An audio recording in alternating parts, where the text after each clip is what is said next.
ছোট থেকেই দেখেছি ছেলে হয়নি বলে মাকে খুব আক্ষেপ করতে।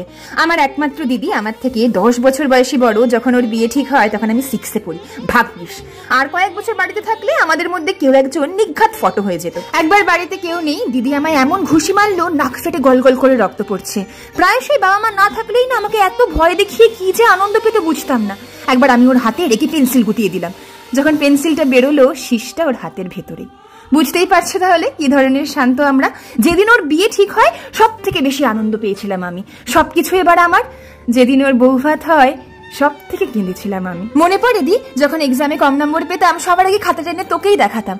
আজকেও জানিস যখনই মন খারাপ হয় সবার আগে ফোনটা তোর কাছেই যায়। তোমরা কারা আমাদের মতন দুই বোন অবশ্যই কমেন্ট করে জানিও। আচ্ছা, বোনদের কি ভাইফোঁটার উইশ করা যায় সেটা আমার জানা নেই।